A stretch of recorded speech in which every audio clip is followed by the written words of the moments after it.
Vaya. Om Namo Bhagavate Vasudevaya. Om Namo Bhagavate Vasudevaya. Narayanam Namaskritya Naram Chaiva Narottamam Devim Saraswatim Vyasam Tato Jayam Mudirayet. Nashta Prayeshu Abhadreshu Nityam Bhagavata Sevaya Bhagavate Uttama Shloke Bhakti Bhavati Naistiki Om Jnana Timirandasya Gyananjana Shalakaya Chakshurun Militam Yena Tasmai Shri Gurube Namaha Sri Caitanya Manobhistam Sthapitam Yena Bhutale Swayam Rupa Kadamayam Dadati Swapadantikam Vandeham Shri Guru Shri Yuta Padakamalam Shri Gurun Vaishnavamscha Shri Rupam Sagarajatam Sahagana Raghunathan Vitam Tam Sajivam Sadvaitam Savadutam Parijana Sahitam Krishna Chaitanya Devam Shri Radha Krishna Padan Sahagana Lalita Shri Vishakhan Vitamscha Ye Krishna Karuna Sindhu Dinabandho Jagatpate Gopesha Gopika Kanta Radha Kanta Namostate Tapta Kanchana Gaurangi Radhe Vrindavaneshwari Rishabhanu Sute Devi Pranamami Hari Priye Nama Om Vishnu Padaya Krishna Prishtaya Bhutale Srimate Bhaktivedanta Swamin Iti Namine Namaste Saraswati Deve Gauravani Pracharine Nirviseshasha Shunyavadi Paschatya Deshatarine Vanchakalpa Tarubhyascha Kripa Sindhu Bhaevacha Patitanam Pavanebhyo Vaishnavebhyo Namo Namaha Jai Sri Krishna Chaitanya Prabhu Nityananda Shri Advaita Gadadhara Shri Vasadi Gaur Bhakta Vrinda Hare Krishna Krishna Krishna Hare Hare Hare Rama, Rama Rama, Hare Hare. We continue reading from Srimad Bhagavatam. We are on Canto 3, Chapter 19, and we are going to read the text 31. So Hiranyaksha was killed just by one slap of Lord Varahadev. So Maitreya Vacha Evam Hiranyaksham Asaya Vikramam Sa Sadayitva Harir Adi Sukkaraha Jagama Lokam Swam Adha Akhanditotsavam Samiditaha Pushkara Vistara Dibhihi. Sri Maitreya continued. After thus killing the most formidable demon Hiranyaksha, the Supreme Lord Hari, the origin of the boar species, returned to his own abode, where there is always an uninterrupted festival. The Lord was praised by all the demigods, headed by Brahma. Purport by His Divine Grace, A.C. Bhaktivedanta Swami Srila Prabhupada. The Lord is spoken of herewith as the origin of the boar species, as stated in the Vedanta Sutra 1.1.2. The absolute truth is the origin of everything. Therefore, it is to be understood that all 8,400,000 species of bodily forms originate from the Lord, who is always Adi, or the beginning. In Bhagavad Gita, Arjuna addresses the Lord as Adyam, or the original. Similarly, in the Brahma Samhita, the Lord is addressed as Adi Purusham, the original person. Indeed, in Bhagavad Gita 10.8, The Lord himself declares, Mata sarvam pravartate, from me everything proceeds. So here Maitreya Muni is uh, referring to Lord Varahadev as the supreme absolute truth, the origin of everything, which we can see that all the expansions and incarnations of Lord Krishna are non-different. It's Krishna himself. But the original person is Lord Krishna. As Lord Brahma describes in his Brahma Samhita, Govindam Adi Purusham. Govindam, he specifically says, Govindam Adi Purusham, Tam Aham Bhajami. Vedanta Sutra states that the absolute truth is the origin of everything. Where is everything coming from?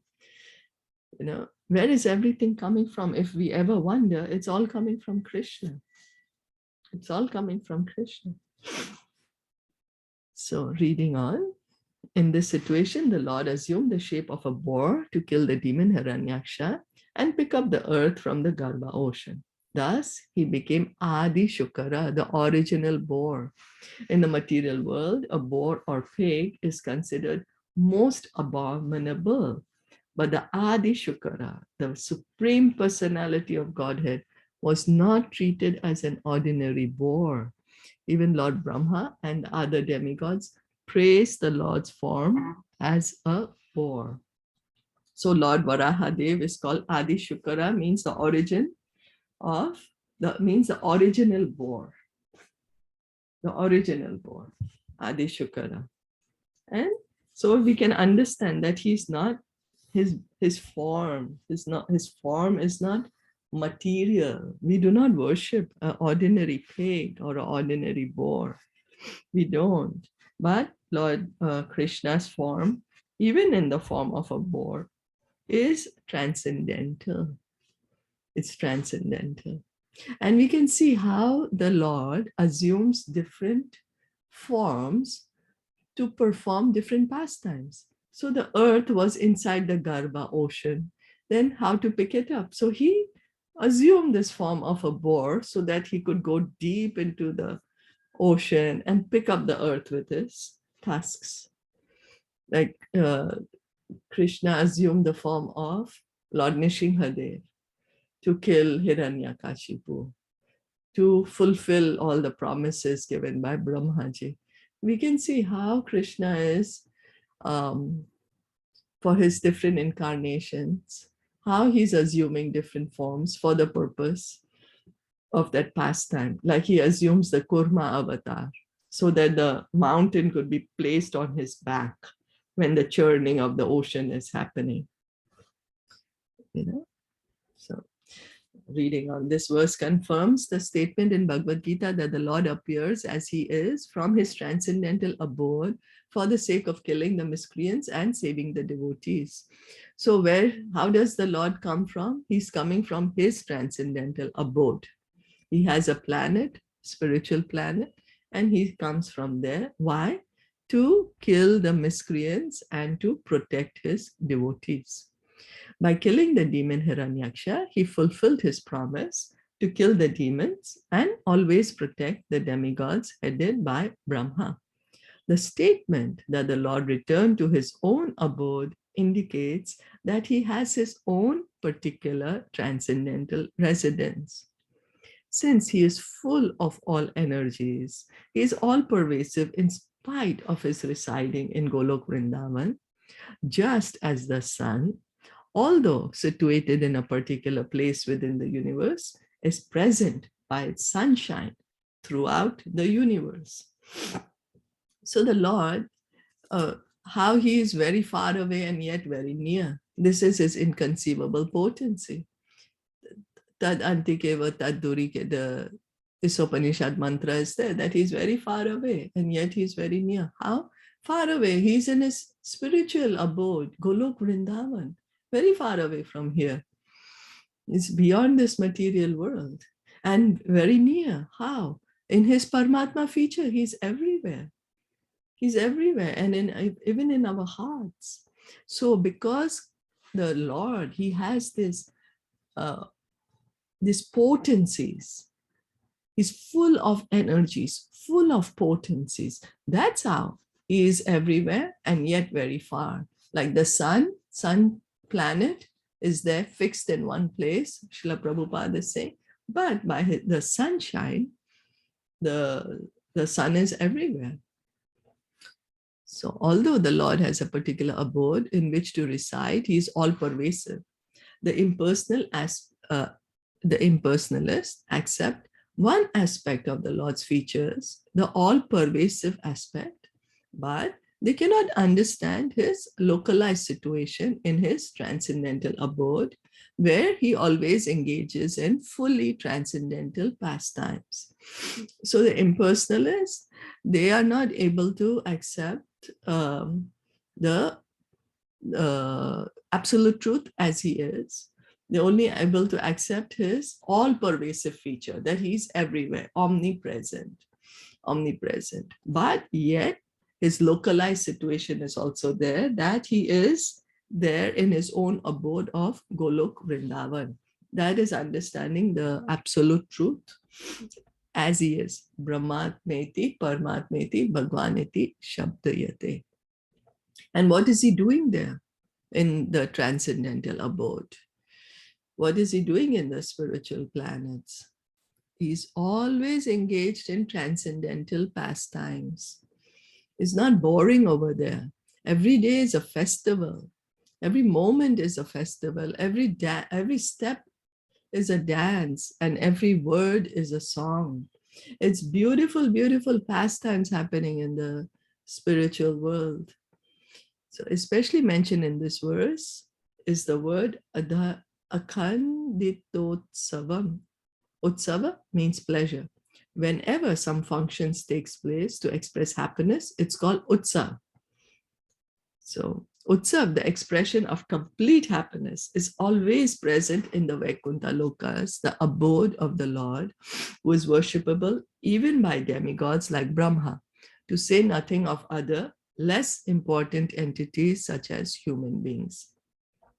So because Vaikuntha, just by being there, we feel happy, because that's the nature, Satchidananda.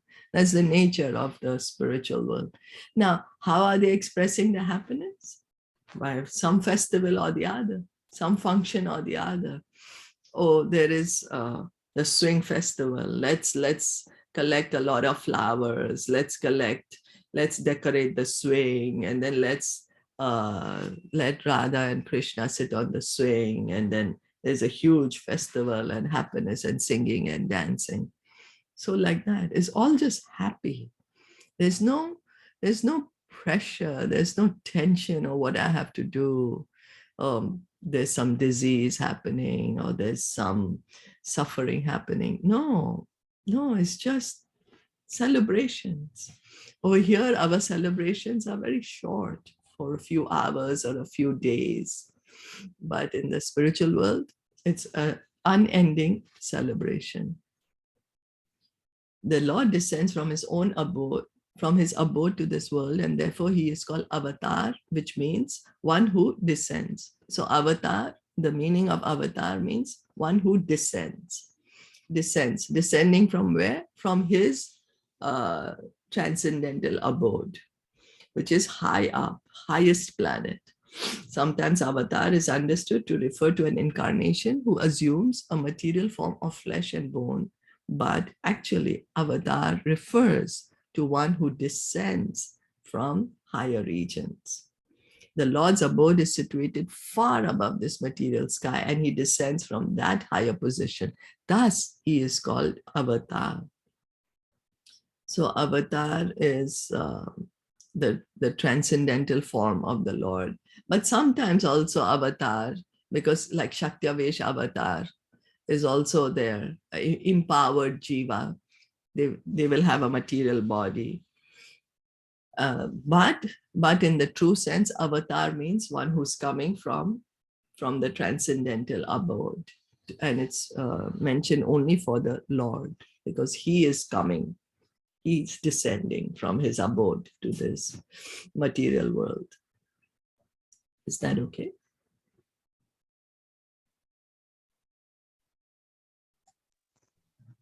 Yes. Yeah. Any comments or anything to add? So that means it's not right to say incarnation, but we say, right? Yeah, Krishna came. incarnate, because we can say it, because otherwise how do But we it should mean, yeah. So that means it should mean that he descends. That's what it means. descends? Yes, Incarnation, right? yes, but So how we to should explain it understand. in the English word, so okay, Mhm. incarnation, but yeah, avatar, because he's descending, he's coming from the Mhm. spiritual world. And he's having a spiritual body. Yeah, and he's having a So, spiritual body, spiritual form. So many important points are touched in this one mm, shlok, that he's the absolute truth, that he has his own abode. There is always an uninterrupted festival, and he's praised that by means all all the time the it's gods. pastimes. All the time it's just celebration, right? Yeah, all the you see over here, we are also acting, right? All that we also, we wake up, then we do our chanting, we do our reading. Then after that, we continue like with our daily routine, whatever each person's routine might be, you know. Right. Somebody maybe exercise, somebody cooking, somebody get ready to go to work, whatever. Or then working, we have to work. And then if it's kids, they have to go to school, they have to study. But then what happens? But there's pressure involved, there are deadlines to meet, there are goals to meet. In school also, it's a pressure for the kids. When you're working, also it's like a pressure, there's so many things happening. But in the spiritual world, what are they doing the whole day? Everything is happy. They're waking up and it's like, oh, happy. Let's see, what are we going to do today? What's going to happen? How are we going to celebrate today? Oh, we are going to go for a boat ride. We have that boat ride also, no? In Vrindavan, they put Radha and Krishna, they place them on the boat, and then there's a big festival. And so, yeah, in the Golok Vrindavan, in the Vaikuntha planets, it's all one festival after another. In the material world, like where we live, we are always after doing something productive, which is again binding you in this world only. And when you chant, when you read, that amount of time, that time is very precious and you enjoy it a lot. Yeah, it's like a festival also, right? When Yeah. we're hearing and we are reading And today. sometimes you think like I'm doing chanting. Like I think sometimes like I'm doing chanting, just doing nothing, but that makes me happy as well. And Yeah, it gives a boost to my material duties as well. yeah. Like एक काम करते हैं तो 3 काम और कर सकते हैं chanting के बाद. Oh, yeah, for sure. Yeah. For sure. Yes. मतलब मटीरियली तो हेल्प करता ही है वो, स्पिरिचुअली भी अपन को अपलिफ्ट करता है वो. चैंटिंग है, रीडिंग है, आप पारायण करते हो, सारा कुछ. Yeah. Nice. Thank you. Reading on Maya Yatha Nuktam Avadite Harehe Kritavat Tarasya Sumitra Chestitam Yatha Hiranyaksha Udara Vikramo Madhamride Krida Navan Nirakritaha.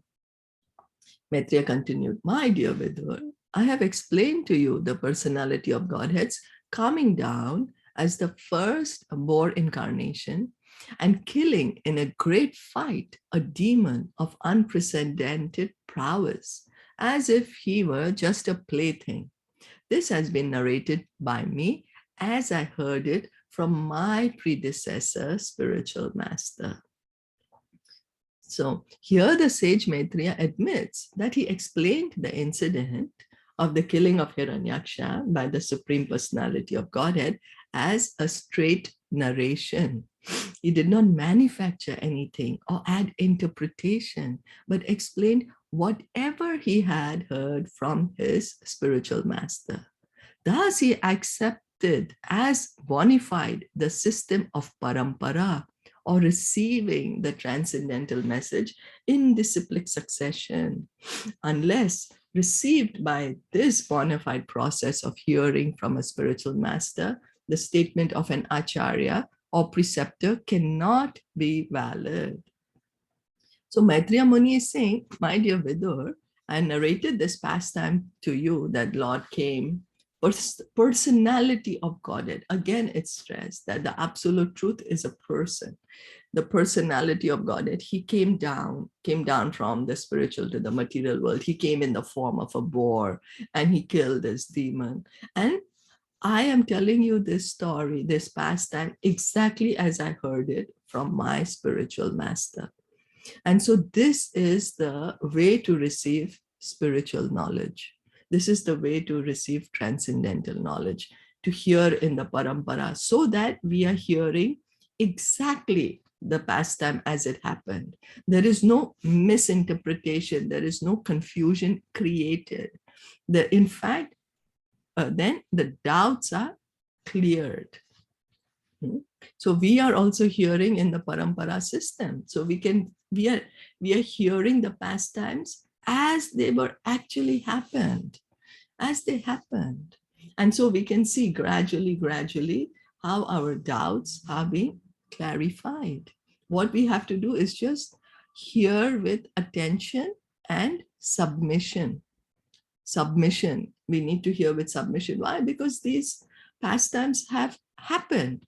We are having the good fortune right now, somehow or the other, by Prabhupada's mercy, that we are able to hear of these pastimes as they actually happen, which is really very important. It is also stated here that although the demon Hiranyaksha was unlimited in prowess, he was just like a doll for the Lord. A child breaks so many dolls without real endeavor. Similarly, although a demon may be very powerful and extraordinary in the eyes of an ordinary man in the material world, to the Lord, killing such a demon is no difficulty. He can kill millions of demons as simply as a child plays with dolls and breaks them. So that is Lord Krishna's potency. He's the most powerful. He creates this Hiranyaksha. Where did he come from? It's his own Jai Vijay. So of course he can, kill them. So, and anyway, no soul is killed. It's just that the body is changed. And then the destination is a different one for each of us. So here the important point Maitreya is telling Vidur, so that Vidur can also be assured. Vidur has the guarantee that I'm hearing the pastimes as they actually happened, the true pastimes. That's why Maitreya is also telling him, I heard it from my spiritual master, so it's coming, it's bona fide. Is that okay? Yes. Sutavacha iti kaushara vakyatam ashrutya Bhagavad Katham Shatanandam Param Lebhe Mahabhagavato Dvija. Sri Sutta Goswami continued, my dear Brahmana, Shata Vidur, the great devotee of the Lord, achieved transcendental bliss by hearing the narration of the pastimes of the Supreme Personality of Godhead from the authoritative source of the sage Kaushrava Maitreya, and he was very pleased. So here we can see how the Bhagavatam, this boar narration, this with Varahadev pastime happened in ages and ages ago, not only 5,000 years ago. This is, I don't even know which Satyog it happened in, but it happened, yeah? And we are able to hear it exactly as it happened. Exactly, how the Lord picked up the mace, the Sudarshan Chakra, Hiranyaksha picked up the mace, what the demons were created, the yogic power, the prayers of the demigods. So how are we able to hear such details? Because we are hearing in parampara. So here now what Sutta Goswami is saying? Sutta Goswami is narrating this same pastime which Maitreya Muni told to Vidur to the sages of Naimisharanya, as he heard it from Sukadev Goswami. So again, we can see the importance of hearing in the parampara. So the original knowledge It doesn't matter how long ago it was spoken, because the original knowledge is heard and received by in the bona fide parampara system, it still remains, what do you say? It's not misinterpreted. It's the original knowledge. And then what happens? By hearing the narration of the pastimes, Vidur became very happy. We also become very happy hearing Bhagavatam. We hear Bhagavatam, oh, Bhagavatam, suddenly the heart gets like a burst of joy. You just hear the word Srimad Bhagavatam. The heart suddenly feels happy. Why? Because it's all transcendental. And the bliss that we experience is transcendental bliss. Transcendental bliss. If anyone wants to derive transcendental pleasure by hearing the pastimes of the Lord, he must hear from the authoritative source as explained here. Maitreya heard the narration from his bona fide spiritual master, and Vidur also heard from Maitreya. One becomes an authority simply by presenting whatever he has heard from his spiritual master, and one who does not accept a bona fide spiritual master cannot be an authority. This is clearly explained here. If one wants to have transcendental pleasure, he must find a person with authority.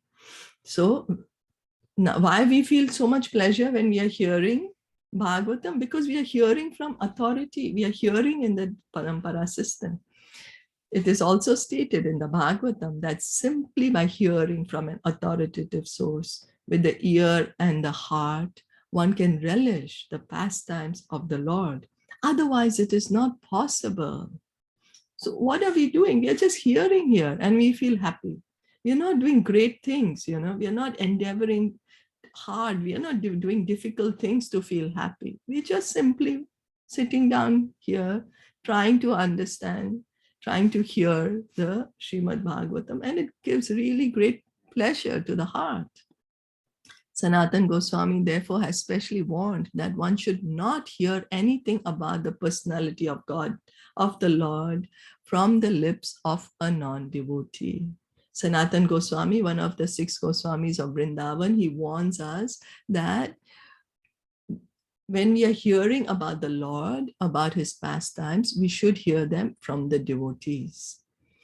Non-devotees are considered to be like serpents. As milk is poisoned by a serpent's touch, so although the narration of the pastimes of the Lord is as pure as milk, when administered by serpent-like non-devotees, it becomes poisonous.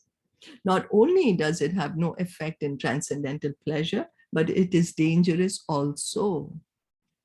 So Sanatana Goswami says that we should receive the knowledge, we should hear the knowledge of Lord's pastimes, of Lord's glorification only from devotees, just as milk is milk, very pure, very nutritious. But if that milk has been touched by a snake, then we can't drink that milk. Although milk is very pure, but that milk was touched by a snake, and so it's become poisonous. So then it's poison and not milk, although it looks like milk. So the Lord's pastimes are pure. But if it's spoken, if we are hearing from non-devotees, what happens? Then it has no transcendental effect. It will not bring pleasure to our heart, but it is dangerous. Why? Why is it like that? What does it mean that, oh, you must hear only from devotees and non-devotees, it becomes like poison? Why is it being said? Lord Caitanya Mahaprabhu has warned that no description of the pastimes of the Lord should be heard from the Mayavad or impersonalist school. He has clearly said, Mayavadi Bhashya Shunile Haya Sarvanash. If anyone hears the Mayavadi's interpretation of the pastimes of the Lord, or their interpretation of Bhagavad Gita, Srimad Bhagavatam, or any other Vedic literature, then he is doomed. Once one is associated with impersonalists, he can never understand the personal feature of the Lord and his transcendental pastimes. So here, Lord Chaitanya Mahaprabhu tells us that you want to hear Bhagavatam, Bhagavad Gita, you want to hear the Vedic scriptures, here you hear from the devotees. Don't hear from the impersonalists. Why? Because the impersonalists misinterpret the pure knowledge. They misinterpret the knowledge of the message of Bhagavatam and Bhagavad Gita and present it in a way which refutes, which completely ignores that the Lord is a person. Because the impersonalists only stress on the Brahman feature of the Lord, on the light feature of the Lord, because they themselves do not have the realization of the personal form of the Lord. The way they explain the knowledge is also that the Lord is light. So because their understanding is that much, they are able to explain that much. And if we hear from them, then our understanding will be only that much, and we will not be able to understand the personal form of the Lord. Again, why is all this? Why is it like that? Because Krishna always fulfills our desire. What is our desire? Do we want to understand the absolute truth as a fact, or do we want to understand the absolute truth as we think it should be? So all depends on our desire. Sutta Goswami was speaking to the sages headed by Shaunak, and therefore he addressed them in this verse as Dvija, twice born. The sages assembled in Naimisharanya, hearing Srimad Bhagavatam from Sutta Goswami, were all Brahmanas. But to acquire the qualification of a Brahmana is not everything. Merely to be twice born is not perfection. Perfection is attained when one hears the pastimes and activities of the Lord from a bona fide source. So the Naimisharanya sages, they were all Dvija, they were Brahmanas, but they were not necessarily pure devotees. But now, because by associating with Sutta Goswami, who is a bona fide spiritual master coming in the Parampara system, they are achieving the perfection of life, which is hearing and chanting the glories and pastimes of the Supreme Lord in the association of devotees by hearing from the bona fide source, and that is the perfection. So, and but when we will see that Lord Chaitanya Mahaprabhu, he is so merciful, how he gives mercy to the Mayavadi sannyasis, and they all become devotees. We will be hearing of that pastime also in Caitanya Caritamrita, because we are also filled with voidism and impersonalism.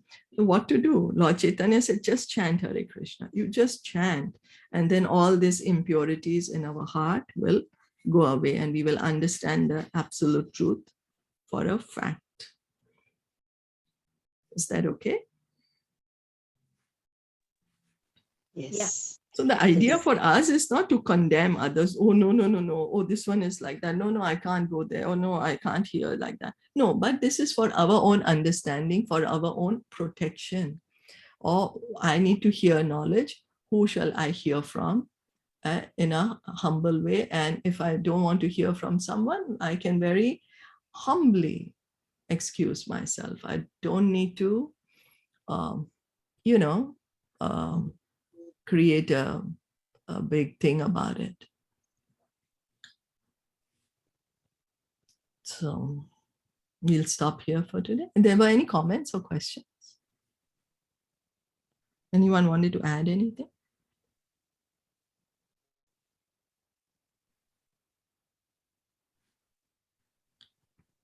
So Srimad Bhagavatam ki jai, Shila Prabhupada ki jai, Gaur Premanande, Hari Bol, Hare Krishna.